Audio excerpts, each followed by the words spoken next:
Zac's been my friend since probably 2016. It's been going on a decade. And Zac is a big believer in public transportation and sustainability, etc. And we bonded for many years over our love of public transit and getting people able to go places without having a car. So, Zac, welcome. Thanks, Jerry. Thanks for having me. And it's really good to catch up with you. It feels like I haven't seen you in a really long time. And I'm glad we've been able to stay in touch, even with you living in the US and me now living in Canada. You grew up in the LA area. And so you saw the evolution of LA, where people thought LA could never get any public transit, to something better. And even back then, you believed in public transit. You were riding buses and everything. So let's talk and start from there. Yeah, definitely. A lot has changed for sure since growing up in LA. And for those of you watching, I grew up in Beverlywood, which is a neighborhood in West LA, just a little bit south of Beverly Hills, north of Culver City.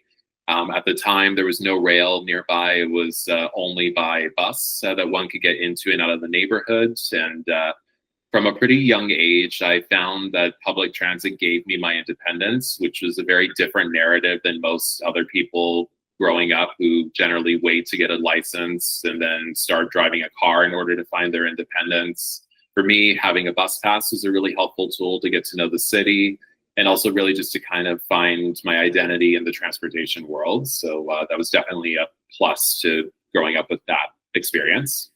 Makes sense. So it sounds like that bus pass probably help you develop an interest in more, okay, let's go look at what happens behind the scenes. Definitely. And actually what really thrust me into the world of transportation, and Jerry, you might know this from past conversations, but those who may not know, I actually got more interested in the world of transit when I found out that there was a bus route in my neighborhood, which unfortunately due to low ridership was scheduled to be canceled.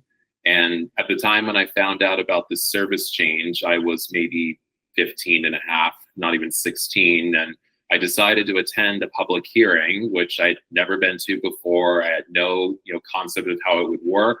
So I sat down and I remember listening to the members of the service council invite people to the podium, and everybody got their 2 minutes to speak. And I had prepared a few lines, just kind of using some general information that I was able to gather, and even just some personal opinions. And I remember at that point, I guess it might have been based on what I had said at the time, it's kind of sparked an interest in the members of the service council to connect me a little bit more to their world. And I actually got invited at one point to speak with the director of operations in the Gateway building, which is where LA Metro's offices are. And it just really fascinated me to learn all about the world of transit, how certain decisions are made, what things need to be in place in order to run a bus service effectively, and also just to see the evolution of transportation technology from that time up to this point. That must have been so cool for a high schooler. It was very cool and also very niche, because a lot of people that I went to school with weren't really interested in that sort of subject. And I remember getting into this phase of being a big transit nerd, which I still am, honestly, to this day.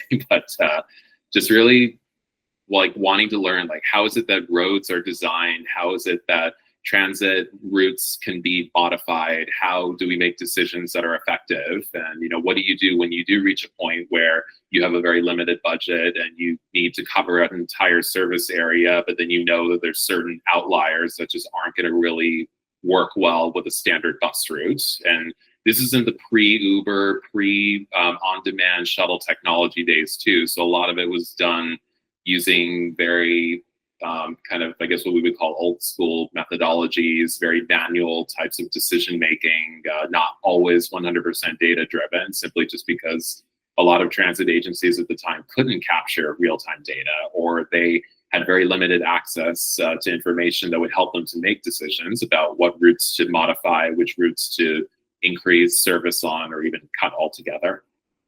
Yeah, for those of you who are a little bit younger who might not remember the days pre-Uber, the only other option, if you couldn't find a bus route, was to have the number of a cab company and call a cab.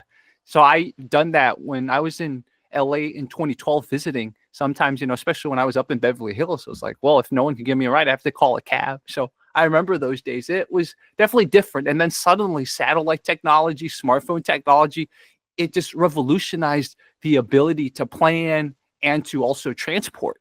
Definitely. And I remember too, even in the pre-Uber days, that if I needed to get somewhere where transit wasn't available or service had ended for the day or evening, then I would take transit as far as I could, have a cab come and pick me up at an address or an intersection, and then I would just use the cab to get to where I was going. And that was kind of my first, I guess you could say, experience with mode splitting, as I like to call it, where you use one transportation mode to get to a certain point, and then you switch to a different one to finish your trip. I'm going to start using that word, because even when Uber was the thing, there was still some holes, especially in the early days of the sort of expansion of the metro system in LA. So I would mode split too, like especially going down to the YouTube space. Now there's not, by the way, for those of you who don't know, the YouTube space is gone. It's not even there anymore, but I have fond memories up there because Playa Vista was just getting built up around like the mid 2010s. And so because it was just getting built up, nobody knew that Silicon Beach would become like really big. So back then there was very few buses going down there. So I would sometimes take a metro, whether a bus or a light rail, down to the closest I could get, and then take an Uber after that. So it's like Zac and I thought the same. We like really made it work back in the day. Definitely. So, Zac, when you were in college, did you decide to continue this love, this pursuit? I would say yes, and I've gone in a few different directions with it. And for me, in general, whenever I go to a new city, I generally tend to think very much in terms of transit first, whenever possible. But I think that over time, I've started to take on more of a multimodal approach. So, previously when I was living in LA, I thought very much in the context of transit vehicle to private vehicle, but now I think a little bit more in terms of transit to cycling, or I might even think car share to transit, or in certain cases, carpooling, if there's like ride matching services available, just to make the options a little bit more convenience, but then also to still meet that sustainable trip commute approach. So when you graduated from college, what did you start working in? So when I graduated from the Claremont colleges, Pitzer College specifically, that was back in 2013, I was working with Metrolink, which is the Southern California Regional Rail Authority that operates commuter trains to LA, Ventura, San Bernardino, Orange, and Riverside counties. So that was kind of my first point of entry into the world of the public sector, where I got to learn a lot about rail operations and on-the-ground station services. I got to connect with quite a few staff that worked in marketing and planning roles as well, but with a little bit of a different lens than what I was used to. After working with Metrolink, I then worked with a company called Access Services, which is the disability paratransit provider for LA County. And that was definitely a period where I learned quite a bit about the Americans with Disabilities Act, some of the complexities that come with delivering paratransit to people that aren't able to use transit, conventional transit that is, because of a disability, whether that's physical, cognitive, psychological.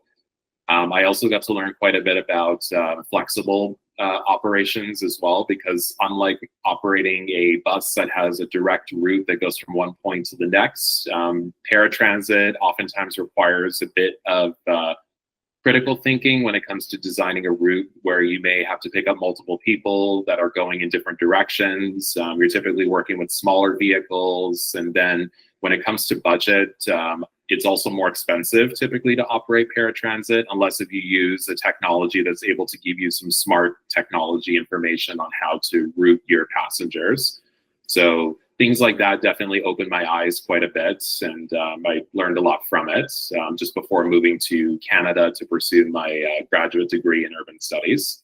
I see. Well, that's a great field to do your graduate degree. So how did that help you understand the city, transit, and everything in a increased way? Kind of moving forward to my time in Vancouver, Canada, I moved to Vancouver in 2016 to get my graduate degree. And my original plan was to come to Canada, get my degree, and go right back to LA to take that knowledge, which I didn't necessarily acquire as much academically in my undergraduate degree to use either at an organization like LA Metro or one of the other transit agencies.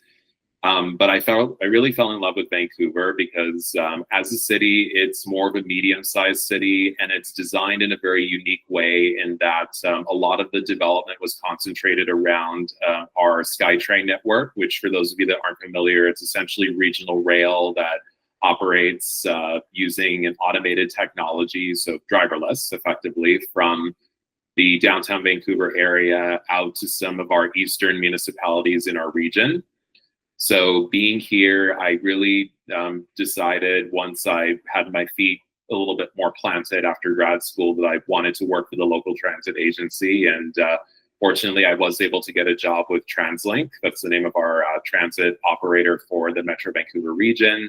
And since that time, I've been able to apply a lot more of the technical planning knowledge to my work, as well as prior experiences from working in LA, as well as experience from a planning internship that I had taken on for a period back in 2018 in San Francisco to really advance my career as well. Don't think I've talked to you about the planning internship in 2018. So how did that come about? Towards the end of my degree, or the time that I was going to be in Vancouver, I received a job offer after applying to the SFCTA, that's the San Francisco County Transportation Authority, to work as a planning intern, which effectively would have kind of gotten me in the door as far as the technical experience in planning. But then the nice thing about that role is that I was also brought in because of my experience with outreach and engagement, which is something that I really enjoy doing, in addition to the technical and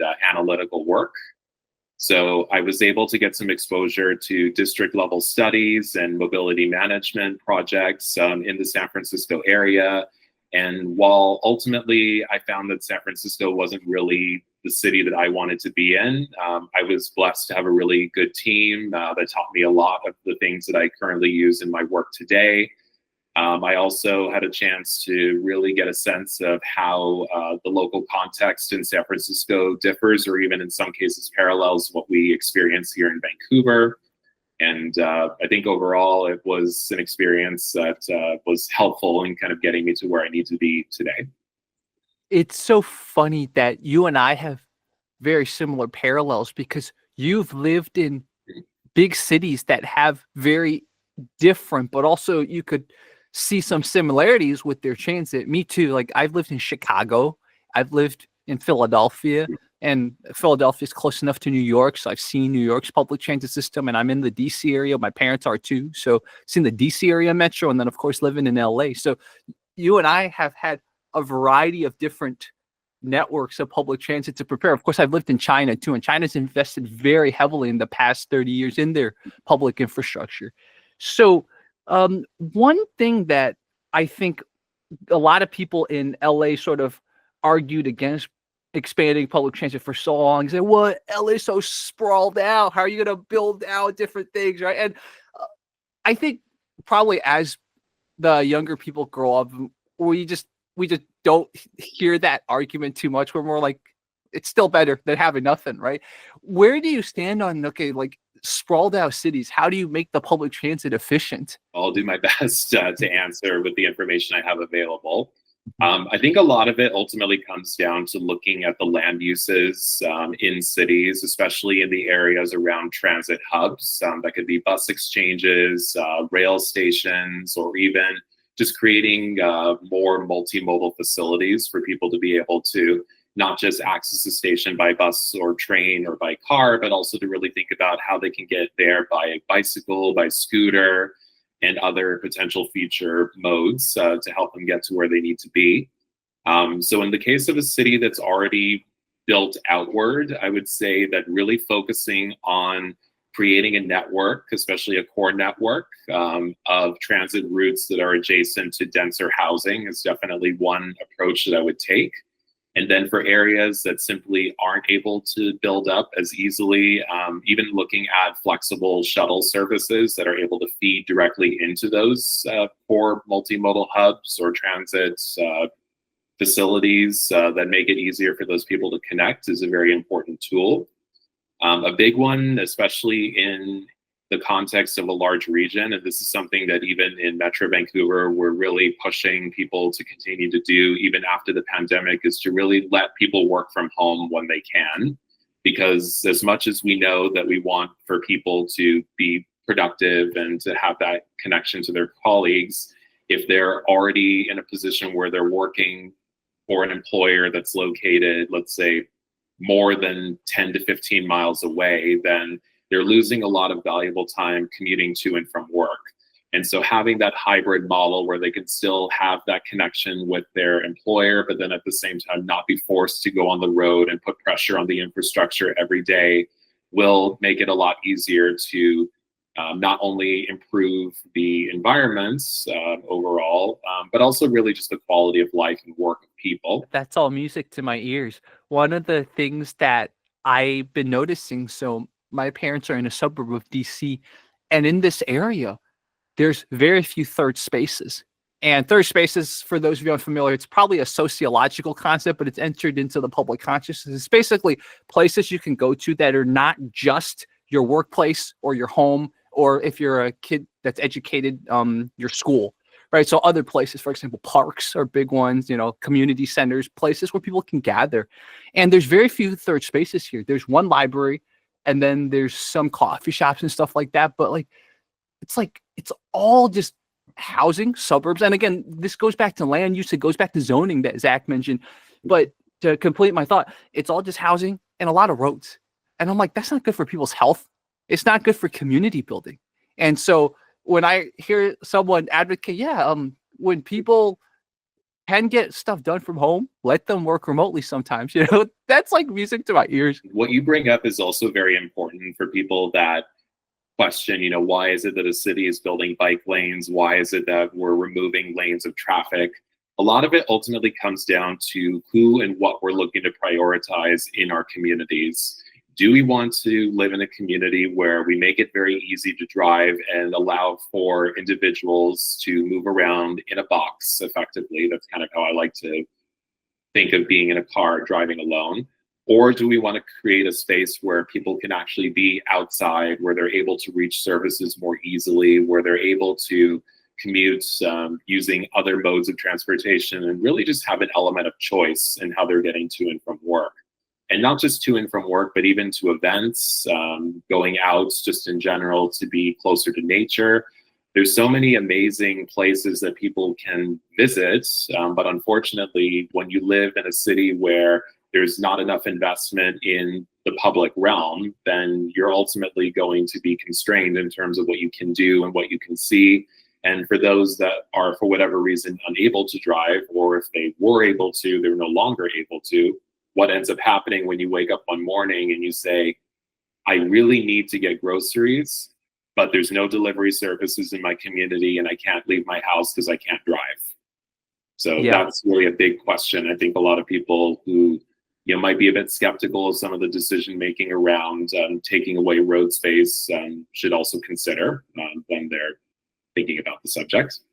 And to come at Zac's point from another angle, there's been lots of studies that I know of that have given evidence that the more you expand a highway, for example, or the more you expand a popular road, the more you're actually going to get more congestion because more people are going to drive. So that's the flip side, and more support for what Zac said. Yes, it might be annoying initially to learn to drive around a bike lane or see the bike lanes not used, but just the fact that you're annoyed, certain people on the margins who are deciding between biking and driving are going to go biking now because there's a bike lane. I know it's a little bit, it requires some patience, especially for people who are used to the public infrastructure being a certain way already, but there's a reason why it's done, because it will get, maybe it might take a few years, but it will get people to bike more. If suddenly there's this bike lane near where my parents live, they put in a bike lane, and it unfortunately took some tragedy because some kids would bike to school, and unfortunately a few of them got hit. So they built bike lanes, and usually nobody uses bike lanes, but once in a while I see a dad take his kid, using the bike lanes, and I'm like, you see, it's going to happen. It's going to happen. And I agree with Zac on this. And something I wanted to bring up also is before I left LA was trying a little to make some of its even subway stations multimodal. Like they would install, for example, bike storage places and stuff like that. Of course, I would say that unfortunately, LA has been not doing the best when it comes to safety of these stations. So I think a lot of people probably wouldn't initially go, okay, I'm just going to put my bike there and ride the subway. But the thought is correct. It's like, okay, a lot of our transit centers, a lot of our hubs need to be multimodal. Okay, people who biked in or want to bike or do whatever, they need to be able to get on the things they want to get on and not just be like, okay, it's one place, one little mode of transportation. There's so many different conversations to be had around the challenges with safety on public transit systems, social determinants of health, which I think are at really the broader societal level that we need to start facing head on and not sweeping under the carpet. Design guidelines even for roads and sidewalks, because as we know, there are new modes of travel that are coming in every single year with the advent of technologies. So what may work very effectively for a standard bicycle may not be as effective for an e-bike or even an e-scooter, which exactly able to go a lot faster compared to a standard bike. But even then, we still need to find a way to work those modes into the equation.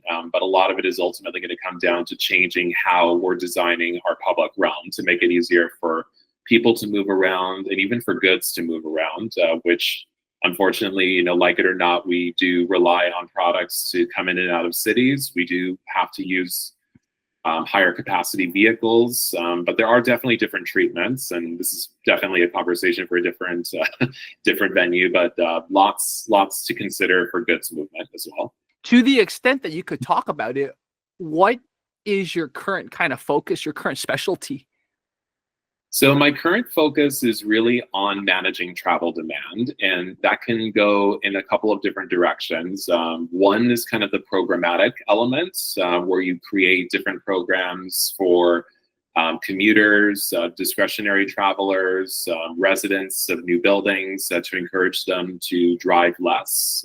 One great example being transit passes, which is something that's very common in the United States, where you can receive a commuter benefit from your employer.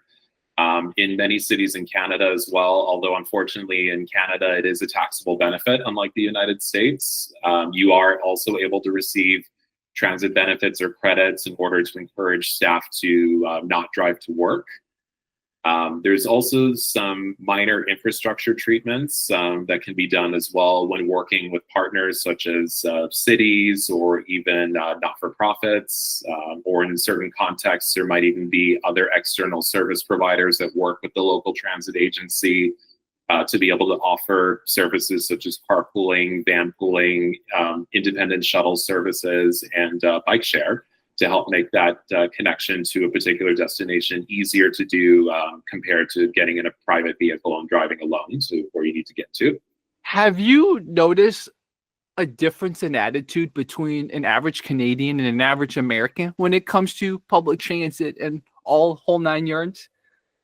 I think it largely depends on what city you're talking about, because where I live in Vancouver, there is a very strong transit culture, and there's also a pretty robust cycling culture that in the context of the city itself is still really budding, I would say.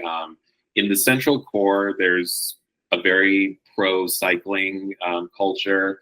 When you start getting into parts of the region that don't have as much investment in cycling, there are still a lot of people that will do it, but they will also come forward and say it would be nice to have a more complete cycling network, or it would be nice to have more protected infrastructure.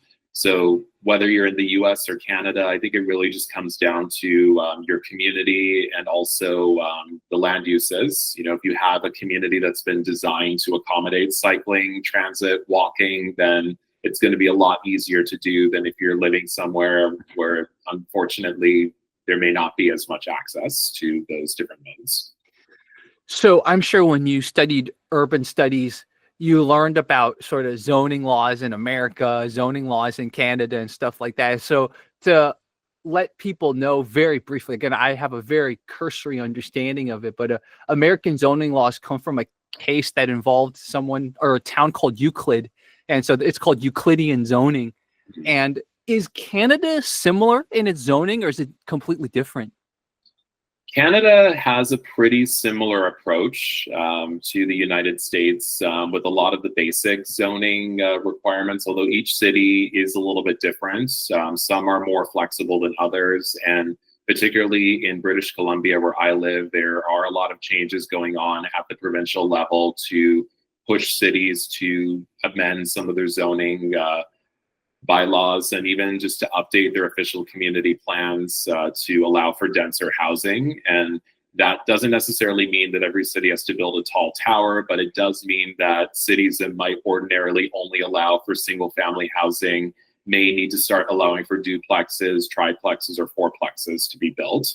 So when it comes to Canada and the US, I would say there's definitely a lot of overlap in terms of the car culture, which is very unfortunate. And part of it, I think, is because we are very enmeshed in terms of our trading relationship, and the movement of goods between both countries oftentimes does come on a truck, whereas in the past it probably had come in a little bit more on rail. So there are definitely some elements where you see overlap. Although if you visit Canada, you'll notice that, especially in British Columbia, a lot of the highways are not quite as wide as in the US. We have slightly narrower highways and different speed limits as well. The US typically will allow for much faster speeds compared to Canada, unless if you happen to be on a major highway like the Trans-Canada Highway. That one you'll typically be able to go a little bit faster on. And I think speed limits are very important. My neighborhood that now has a lot of young kids, before, when we moved in, when I was in high school, is very much like an old senior like neighborhood. But now it's a lot of young kids. Like every house now probably has at least 2 or 3 kids, right? And so this was the first time I saw them actively try to install speed limit notices in our neighborhood, because cars were driving through the neighborhood too fast. And I didn't even know until they installed. A lot of the streets are only 15 miles per hour, which if you convert that to kilometers is probably like 20, 25, maybe. I don't know exactly what it is, but it's just slightly above 15 miles per hour. So yeah. And having those little signals to drivers, yo, don't drive too fast, that helps. It helps because this neighborhood that my parents are in, it's next to very busy main roads, and it's next to 2 highway systems. So it gets a lot of cross traffic, and some people, to avoid lights, will go through the neighborhood to avoid lights, which is just very bad. It's dangerous. It also makes the quality of life within the neighborhood for the residents not as good. So little things like letting people know the speed limit wherever is so important. It's like such an underrated thing that I wanted to highlight. Definitely. So reduced speeds are very important, especially in the context of having multiple modes crisscross each other. And this is something that I actually got quite a bit of exposure to while working as a planning intern in San Francisco, seeing how there were certain areas, especially in the south of Market area, where you have highway traffic that's crisscrossing with cyclists. And there were many conflicts and hazards that I personally got to witness when doing pedestrian and cycling counts. That definitely kind of opened my eyes to really looking at design treatments and make it easier for people that are not behind the wheel of a vehicle coming off a highway to be able to navigate the space. And in the context of urban studies versus urban planning, even, a lot of what I learned in grad school was not just about the technical component, but really also looking at activating a space and making the most out of a space in the sense that you want to give it to people. And there are many different approaches that people can take when you're looking at an existing space and converting it to one that is more friendly to walk through, or even one that kind of might even, for lack of better wording, even just change the way you feel as you go through. You know, it's one thing when you're walking through a very wide road, and sure, there may be a light with enough time to cross it, but if you have a slightly wider sidewalk, if you have more street trees, if you are able to, you know, see a bit more diversity and development as well, it just is a little bit of a better feeling.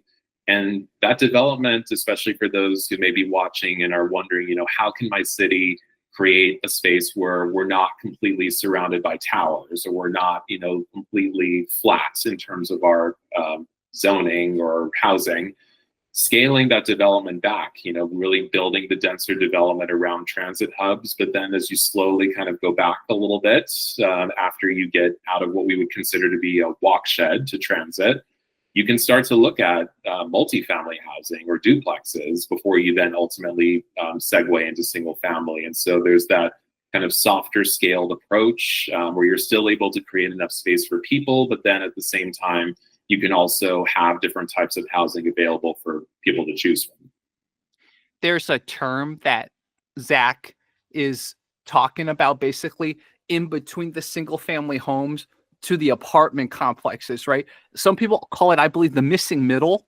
It's like the duplexes, the triplexes, the mixed use, all that's in the middle. Like we only think single family homes and then maybe townhomes and then the apartment complexes, but there's all this other stuff. You get it more in bigger cities like Philadelphia or New York or parts of LA where it's like, oh, duplexes, oh, quadruplexes, et cetera, et cetera. So like that's something that's very important. We got to even just give people, aka people who might be on these public hearings to be educated on this stuff. So they know, okay, like this planner's not just pulling my leg, not just pretending there's only a few choices.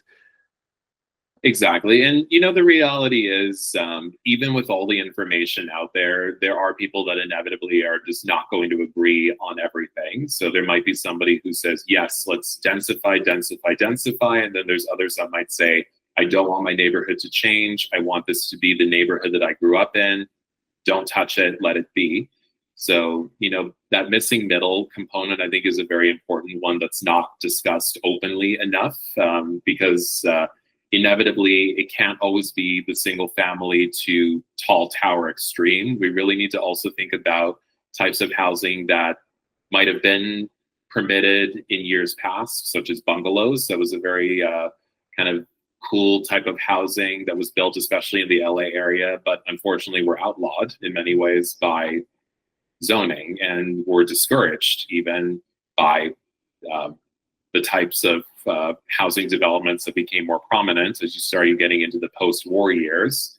And when it comes to developing places like duplexes or triplexes, there's some that have been built in the Metro Vancouver region that I walk past and have even stepped into. And you wouldn't even know you were in a duplex. You would think you're going into a single family home because of the way in which it was designed. But technically speaking, it is a duplex, and there was more space to be able to accommodate more homes along that residential strip. And if more cities were to think a bit creatively about that type of development, then we would probably see more results over time. The other thing that I really want to highlight from this conversation is the feel, right? The feel of a city. One thing, and ultimately, I don't think I ever told you, Zac, but in 2023, I started having some like oversensitivity with my visual system, with just in general, with like I was getting head tension everywhere. And I went on this kind of discovery. It's like, okay, do I have certain like mental things? Do I have certain emotional things I have to deal with? But eventually I realized, okay, part of it, unfortunately, was LA was causing some of it. Some of these streets in LA, for example, it's not even a highway, okay? Just a busy street might be 7 lanes wide. And some of these 7 lanes, Zac, I don't know what the technical term is, but like usually there's a separator, like a little bit of a concrete separator between the two sides. Oh, the median? The median, yeah. There was, I believe it was Culver Boulevard or one of those streets. They took out the median. The reason I know is because I showed it to like a Google Maps picture and it still had the median. But I think to make another lane, they took out the median. So when you were crossing the street as a pedestrian, yes, you have your right of way, but you have to cross through 7 lanes. Like, who's not going to get a little bit of anxiety, man? So like that's an example of the feel. Another example is Santa Monica. Santa Monica, if you've been visiting recently, unfortunately, bicyclists kept getting hit everywhere. So then they started installing better crossing for pedestrians, and then they started installing more and more bike lanes. But unfortunately, overuse of like light signals, and it made a lot of Santa Monica more ugly.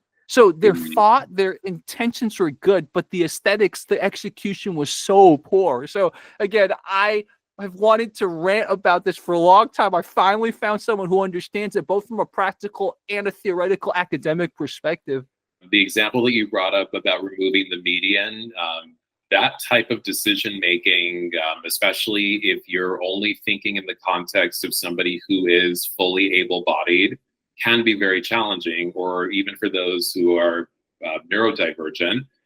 If you're creating that type of space, it's going to be much more difficult for somebody to be able to navigate through it on foot than it would be if something else had been in place. Like, for example, if the median had been kept in a proper refuge, was put in the middle. Because if, let's say, you inevitably can't time the light to have, let's say, 60 seconds to allow people to cross, if you have at least a kind of refuge point, which is, for those that are not familiar, sort of an open space in the medium where you can stand and wait until the next green light gives you the okay to cross, then at least the person can wait comfortably, knowing that there's not going to be cars flying at 35 to 40 miles an hour that are going to potentially make them feel ill at ease.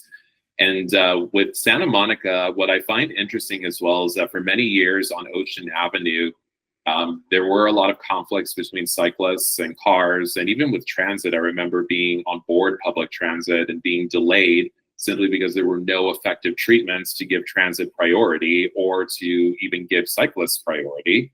And so in recent years, the decision was made to create a protected cycling lane on Ocean Avenue, which I think a lot of people initially, if I'm not mistaken, were against, because there were fears that tour buses wouldn't be able to pull over, that they would increase traffic.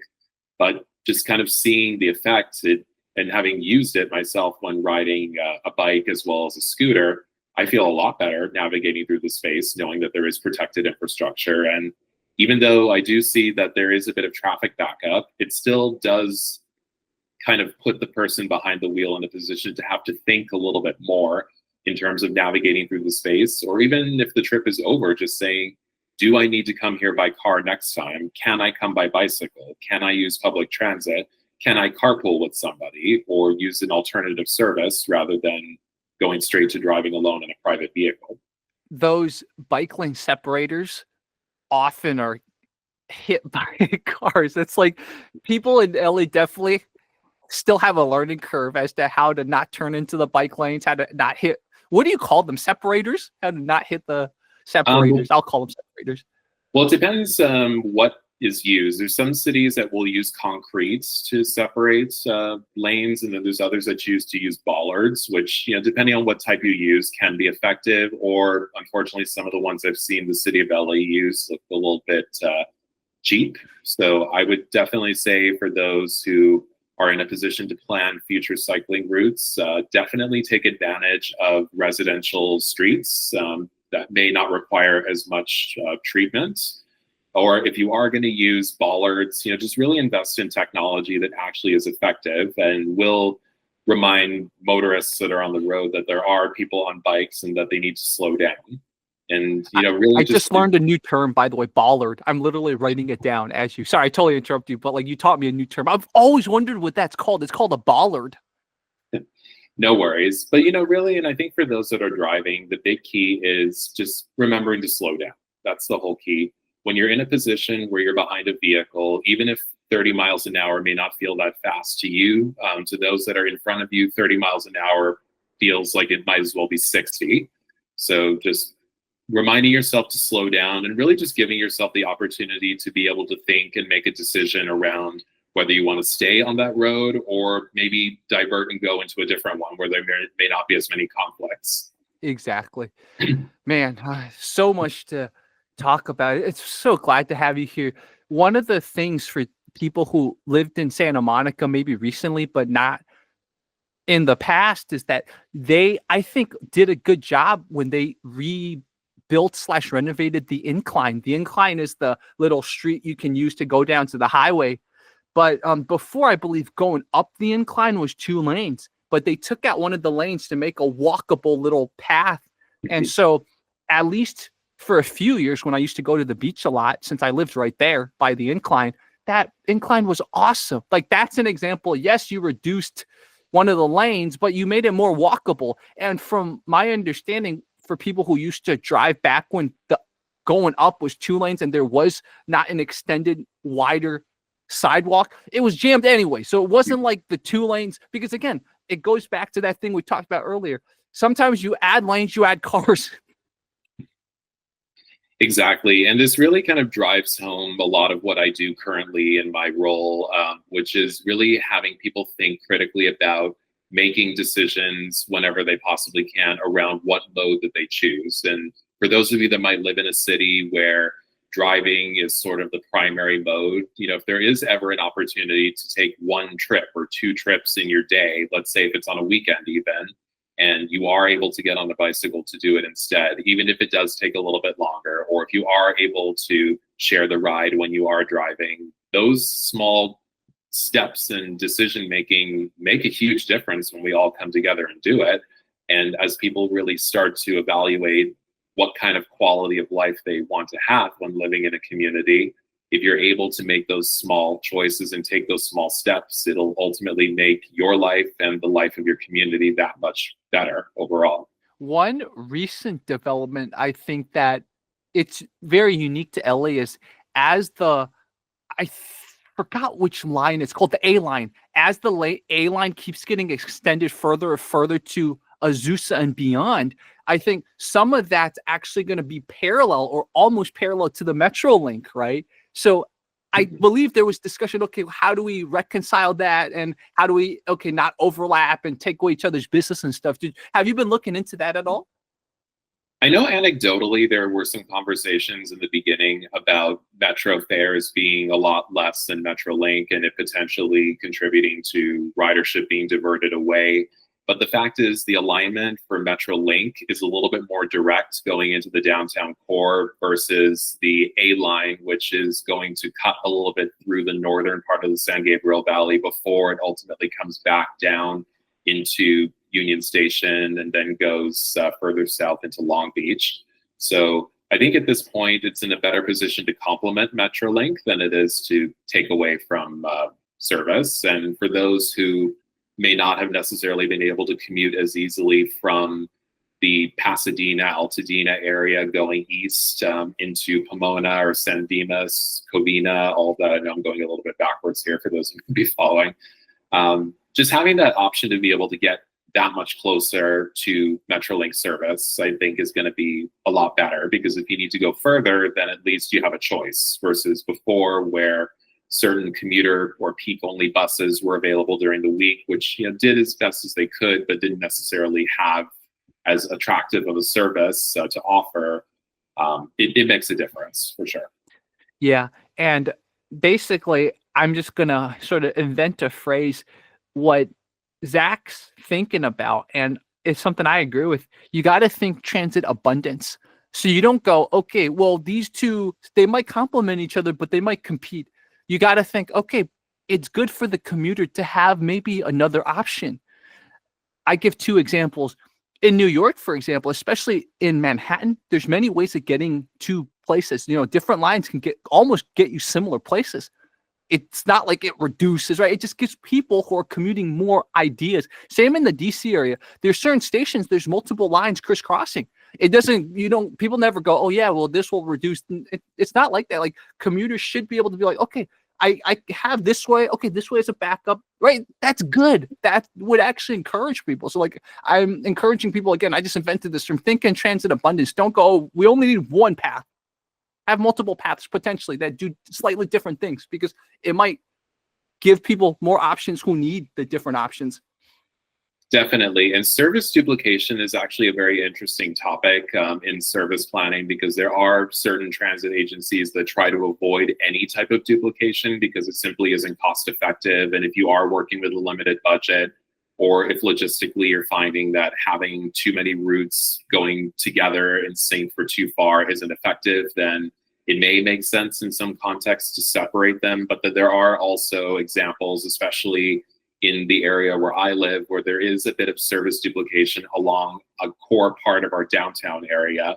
And that does make a little bit more sense to have more than one route crisscrossing through, because at a certain point, not too far outside of the downtown core, they will divert and go to their respective communities. So having something that's a little bit Simpler, I would say, is a good thing to really advocate for when you're looking to make changes to your transit network, and really just making sure, especially if there's more than one transit agency in your community, that they are actually talking to each other, because the worst thing you can have is a transit agency that's doing one thing, another transit agency that's doing another thing, and not actually having that line of communication when they're making changes to service. Yeah, exactly. Does Vancouver have multiple transit agencies like LA, or is it different?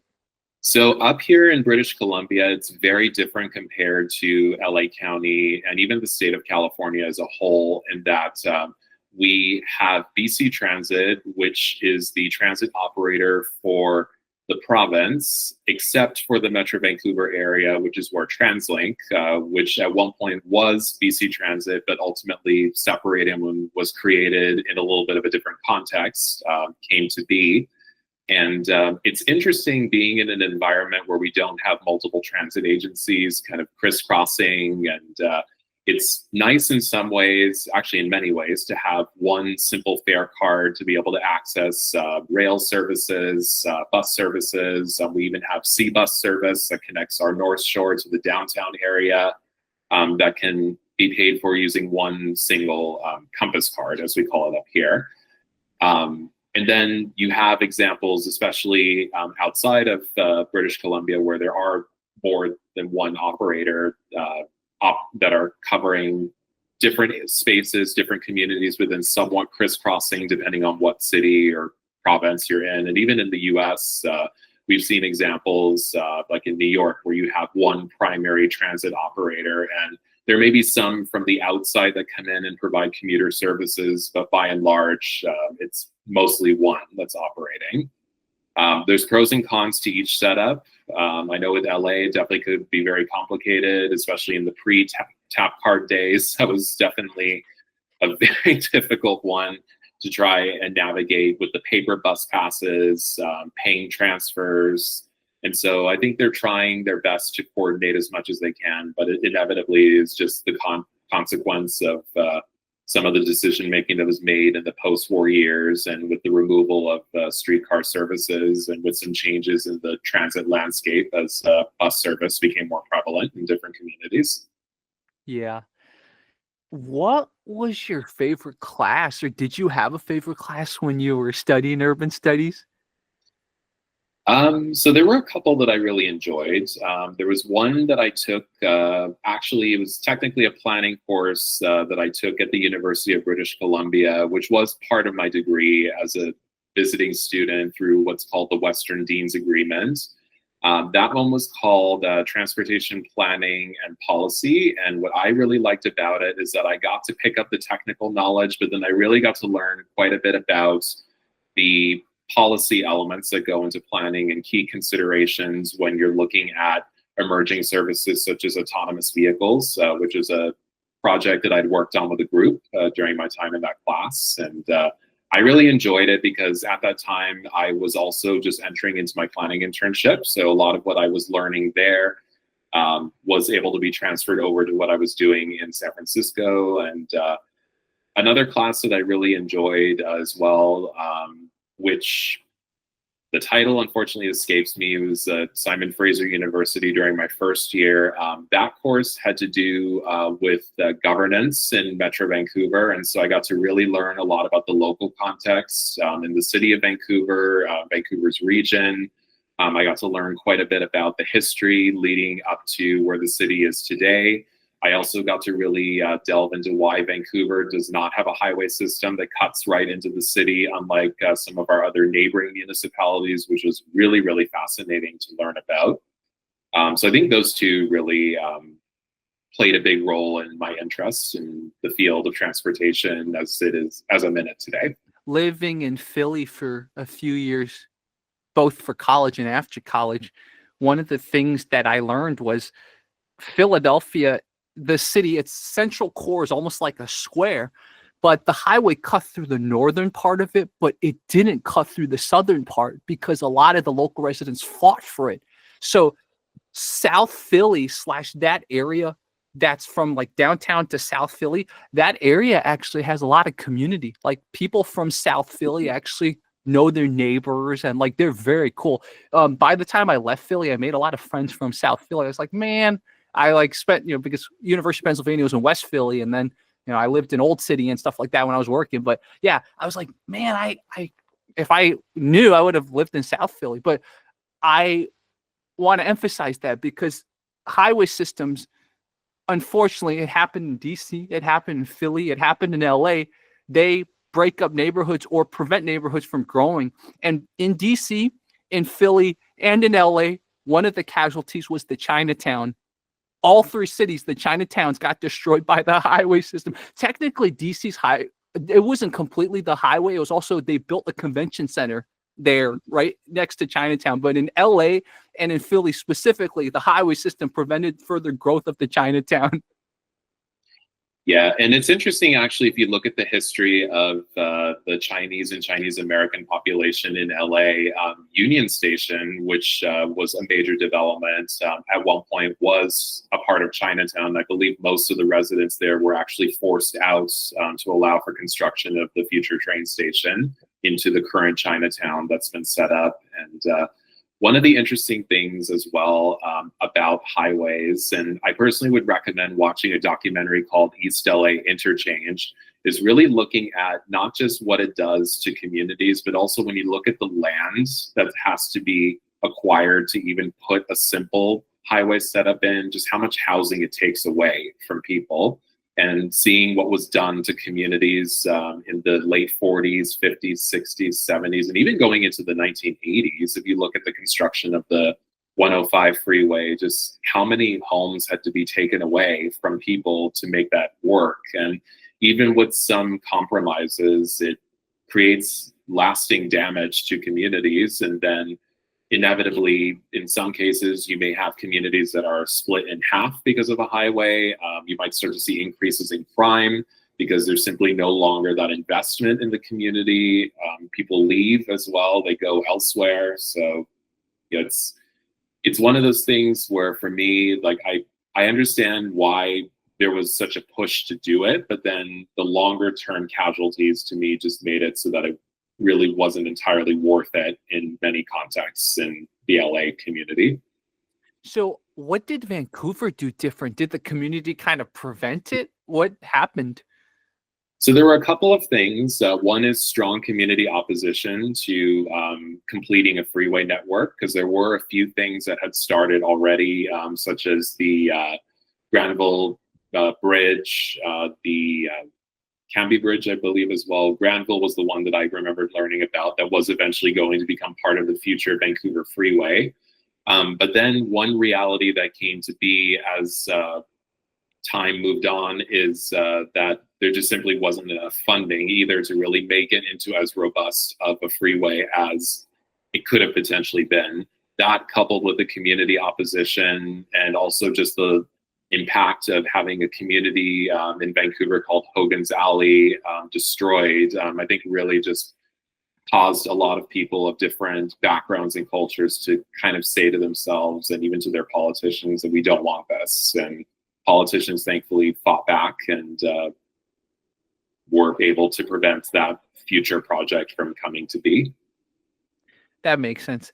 So as a person that works in urban planning, do you have a reading list, as in, like, let's say on the weekends, do you read more into this stuff? Do you study this stuff, or is it kind of on the weekends you relax?